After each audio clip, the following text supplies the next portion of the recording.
big hand for our honorable guest, Professor Lumumba.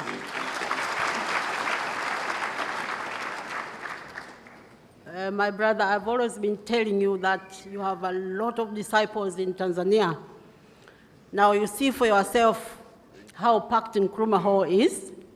And I want to assure you, if it weren't for the university examinations that are going on at the moment, maybe we'll be struggling for space in this hall. And this is to welcome you very warmly to the University of Dar es Salaam. Professor Lumumba does not need introduction because he's been here before and we all know him in different ways. We've been following him in all the different speeches that he's been giving all over Africa. But let me introduce him a little bit so that we get to know who Professor Lumumba is. Professor Lumumba is the Director and Chief Executive Officer of the Kenya School of Law. He's a Professor of Public Law and founding Dean of the Kabarak University School of Law. He has lectured law at the University of Nairobi, the United States International University of Africa, Widener University in USA, and Nairobi Summer School. He's an advocate of the High Courts of Kenya and Tanzania. He holds Bachelor of Laws and Master of Laws in degrees from the University of Nairobi and LLD from the University of Ghent, Belgium. He is also a holder of the degree of Doctor of Letters, honoris causa, from the University of Cape Coast in Ghana. He's a certified public secretary, CPS-K, and a member of the Kenya Institute of Management. He has been trained on human rights at the Institute of Advanced Legal Studies, University of London in England, humanitarian law at the Raoul Wallenberg Institute of the University of Lund in Sweden, and on international humanitarian law in Geneva, Switzerland. He is a renowned legal practitioner. He has written several books, including Criminal Procedure in Kenya, An Outline of Judicial Review in Kenya, Kenya's Long Search for a Constitution, The Postponed Promise and Judicial Review and Administrative Law. He has published numerous articles in refereed journals and several book chapters. He has co-authored The Constitution of Kenya 2010, an introductory commentary with Dr. Louis Franceschi. He has also co-authored several books on ethics. His non-legal books include Swearing by Kenya, A Call for Political Hygiene in Kenya Politics, and From Raw Deal to Real Deal. He has also co-authored 27 other books on integrity as school series. He has recently ventured into fiction with his book, Stolen Moments. He is a former secretary of the Constitution of Kenya Review Commission and former director of the defunct Kenya Anti-Corruption Commission. He is the founding trustee of the African Institute for Leaders and Leadership and founding chairman of the Association of the Citizens Against Corruption. He has been named and recognized by the International Commission of Justice, Kenya, and the Law Society of Kenya for his exemplary contribution to the legal profession. He was recognized by the Kenya-USA Association for the Martin Luther King Jr. Leadership Award in 1996 and was the recipient of the 2008 Martin Luther King Africa Salute to Greatness Award by the Martin Luther King Jr. Africa Foundation. He has also been included in the Mackey's Who's Who in the World and is the Distinguished Mwalimu Nyerere Lecturer for 2014. He was the 11th Kwame Nkrumah Lecturer at the University of Cape Coast in Ghana in 2016. Ladies and gentlemen, these are just some of Professor Lumumba's achievements.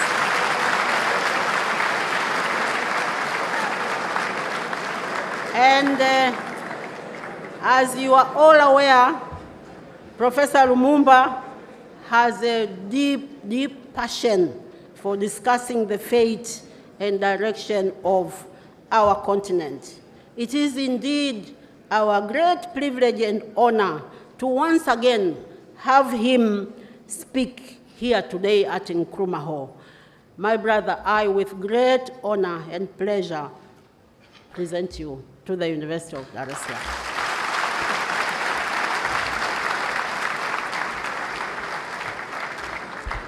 Thank you very much. Let me start by recognizing the Vice Chancellor of the University of Dar es Salaam. Permit me also to recognize the Deputy Vice Chancellor and to recognize Professor Penina Mlama. And in the audience, permit me to recognize Mzee Warioba, my Lord, I recognize you.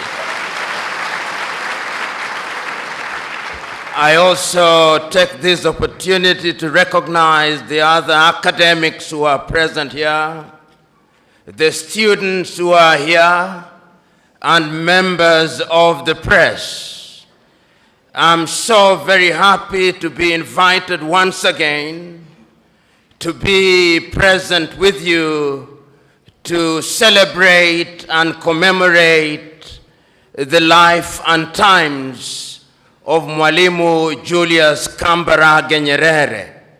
I first came to Tanzania as a student on the 9th day of December 1984 when I was a student leader at the University of Nairobi, and the then president of Kenya invited me, among other students, to accompany him. And that is when I met Mwalimu Nyerere. I then, 10 years later, in 1994, visited at the invitation of Professor Haru Bothman on the occasion of 40 years of celebration of leadership in Africa. And that is when I formally was introduced to Mwalimu Julius Kambarage Nyerere and his foundation. It therefore gladdens my heart that I'm in the country of a man whom I admire and in a hall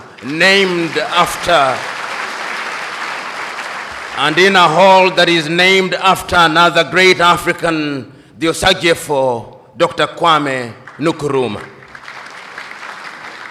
The subject that has preoccupied us in the last few days is one that is as topical as it is relevant.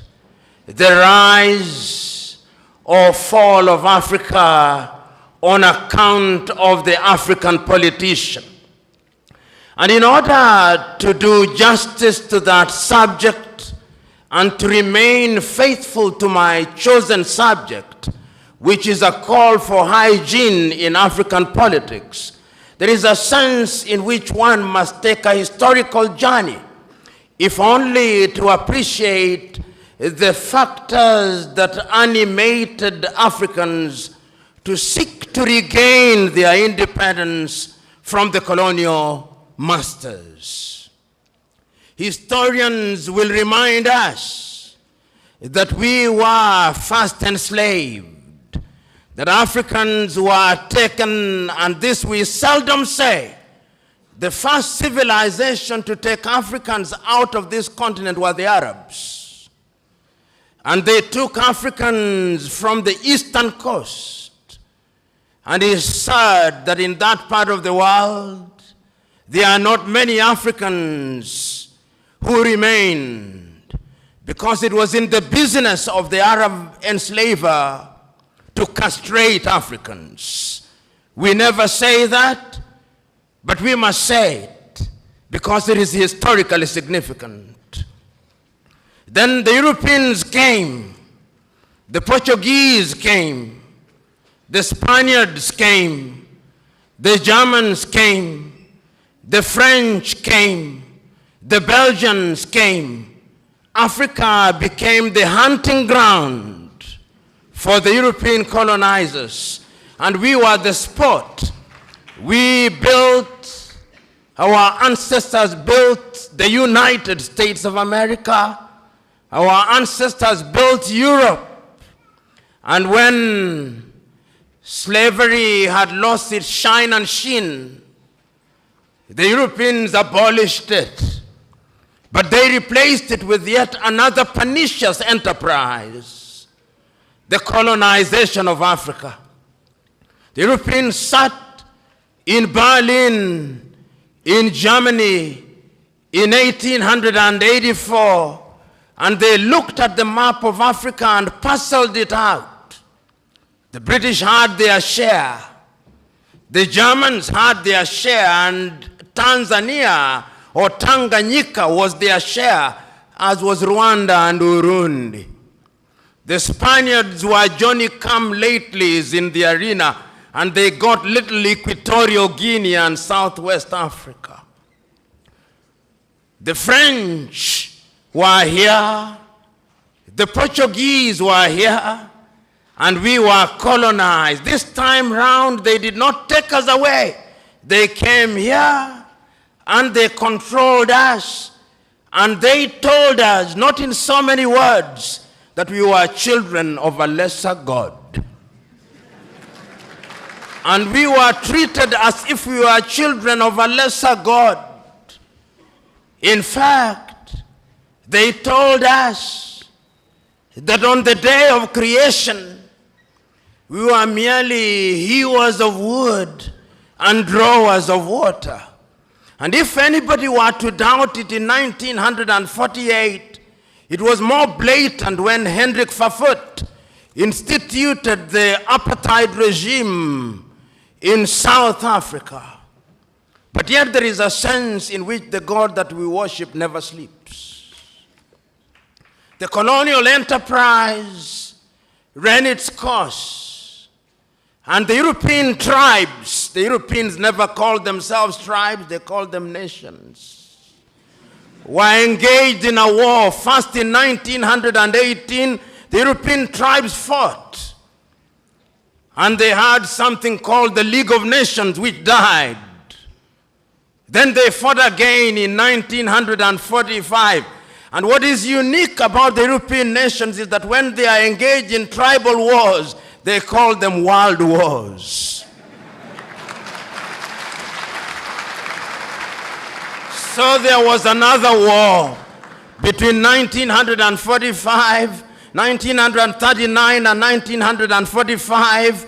And after that, a new kid on the block, the United States of America, took the lead in saying that colonialism was something that was undesirable. But at that time, Africans were never quiet. Those who had been taken out had already started agitating. Many of us here will remember Marcus Garvey, of whom Bob Marley says, Garvey was a buffalo soldier in the heart of America.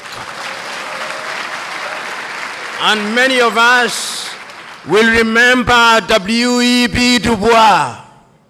Many of us will remember that they started agitating that Africans must regain their dignity and their independence.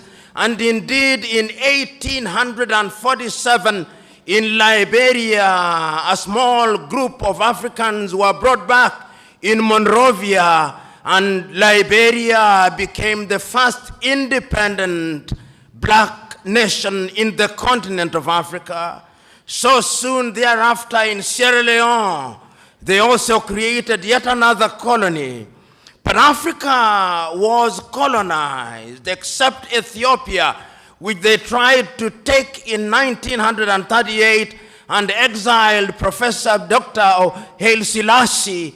And unfortunately, they were defeated, as you remember, in the Battle of Adwa. Africa can defeat European tribes. This history is necessary that we are able to appreciate the freedom that we gained. So that Garvey came, W.E.B. Du Bois came, But there was another crop after the 1940s who had had the advantage of European education. And there were people in Europe also who are beginning to recognize that indeed equality was necessary. And this was not anything new. In 1776 in the United States of America, the American state sitting in Philadelphia in the United States of America declared unto themselves that all men are born equal, that they are endowed by their Creator with certain unalienable rights, that among those are life, liberty, and the pursuit of happiness.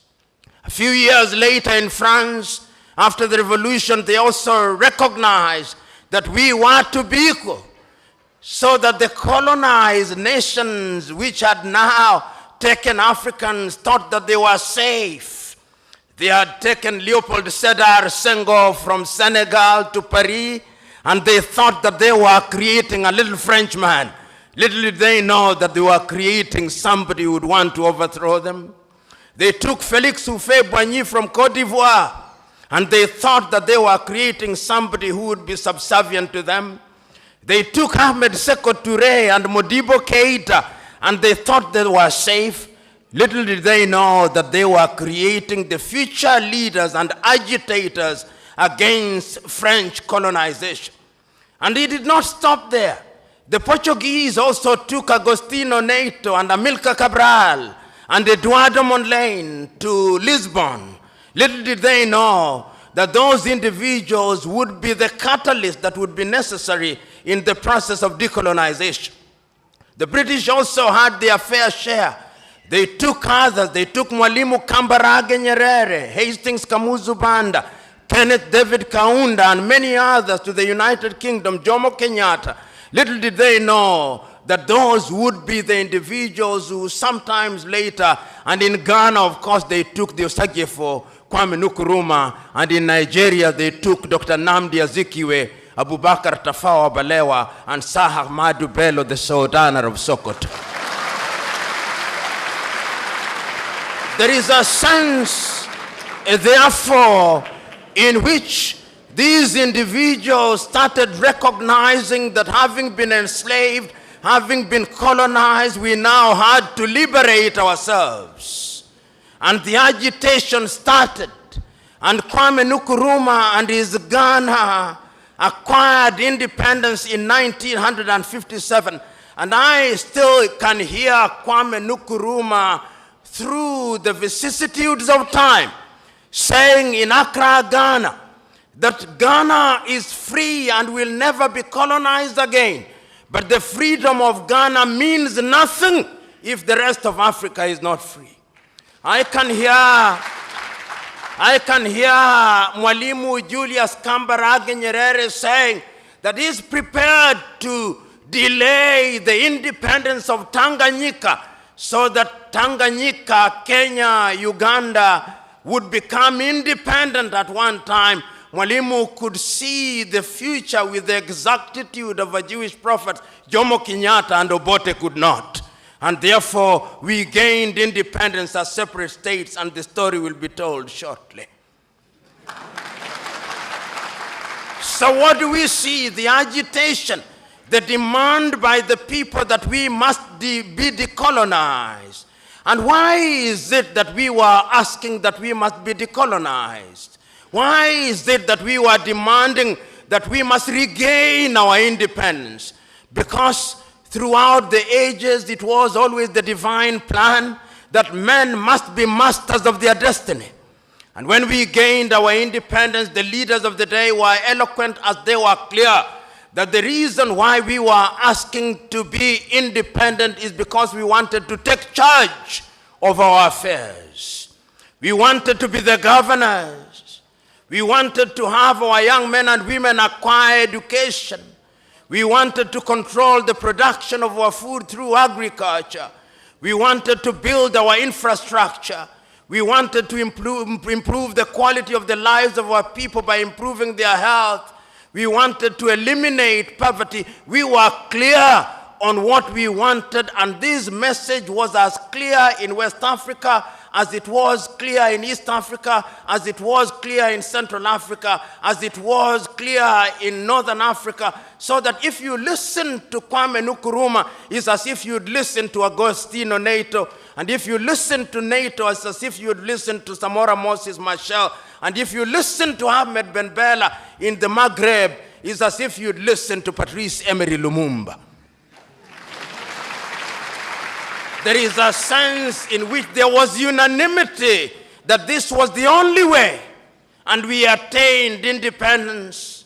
And I remember so very vividly, in 1957, in Casablanca, Morocco, was it in 1960, when the then 8 independent African countries met on the Osagie for Kwame Nkrumah, was clear that we must ensure that everybody else regains their independence, and that we must remember that the colonial master is not asleep, and that if we don't unite, he'll come under other guises through the neo-colonial project, but they listened to Kwame Nkrumah not.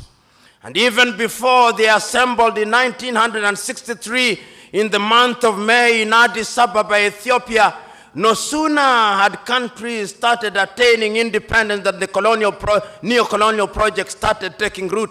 And in 1960, the first coup d'etat and assassination took place in Togo when Sylvanus Olympio was eliminated.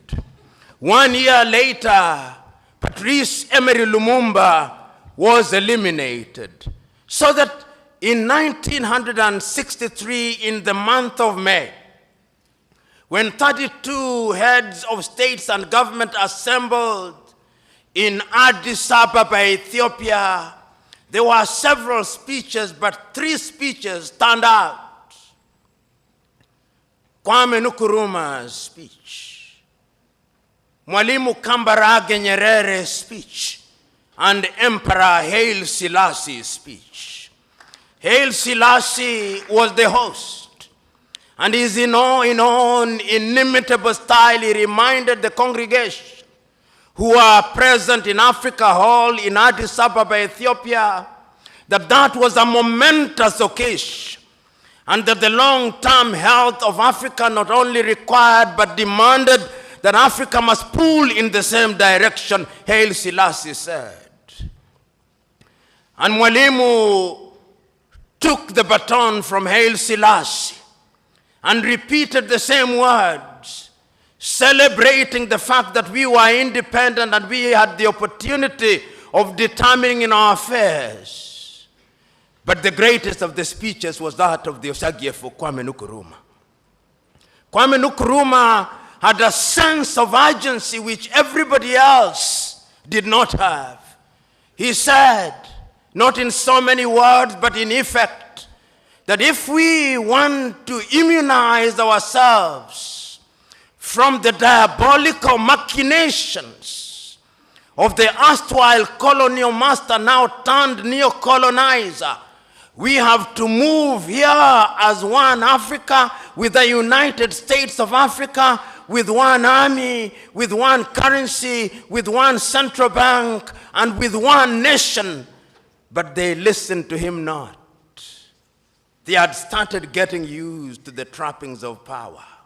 So what they came out with on that day in the month of May 1963 was a weak organization of African unity, the OAU, which many commentators were quick to describe in many ways and many times as the toothless bulldog. It was never a dog. It did not have teeth, but the effect of it is that it did not do very much. Some say it was a talking shop.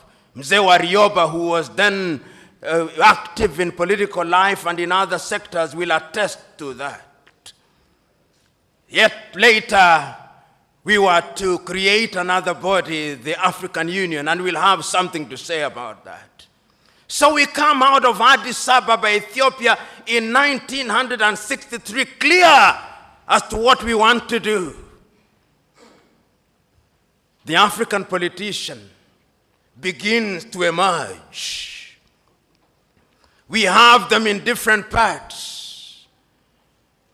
But they begin to show characters that are totally inimical to our expectations. You of the Waswahili say, maskini akipata matako huliambwata. Maskini walipata matako zililiambwata. They started getting used to the trappings of power. And we started having countries which we thought would liberate us. And I'm talking about the hygiene of the politics. It started disappearing.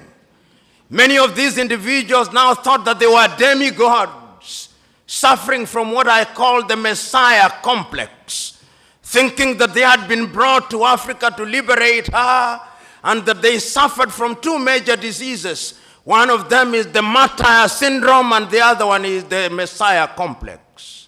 They think that their countries owed them. Africa started producing leaders that one cannot recognize. How many of you will forget Jean Bedel Bokassa of Central African Republic, that man who murdered little children in the streets because they did not buy uniform from his wife? That Jean Bedel Bokassa. How many of you will forget Mobutu Sese Seko Kumbendu wa Nzambanga, who changed his country's name and presided over a kleptocratic regime? The Democratic Republic of Congo is the richest resource country on earth. Conservatively, it is said that under her belly, she has minerals which is equivalent to 34.1 trillion United States dollars. And yet today, it is one of the poorest nations on earth. It is the only nation on earth which on the day of the election has its president saying, we know we ought to have elections, but we have no money to hold elections.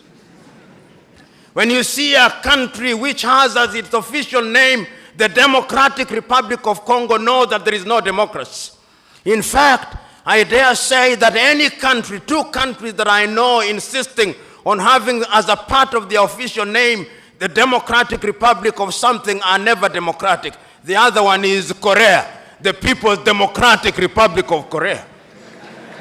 It's as if when you can't graduate to be a doctor, you go to the church and you ask to be baptized as Dr. Mwadime. But that is not the point. The point is that who can forget Mobutu Sese Seko? Who can forget Idi Amin of Uganda? Who can forget Mengistu Haile Mariam of Ethiopia? And one can go on and on, because hygiene had started disappearing from African politics. Our agriculture was beginning to suffer. European musicians who had a little sense of guilt came to perform in Africa, Bob Geldof, to free the Ethiopians out of hunger. There was no hygiene in our politics.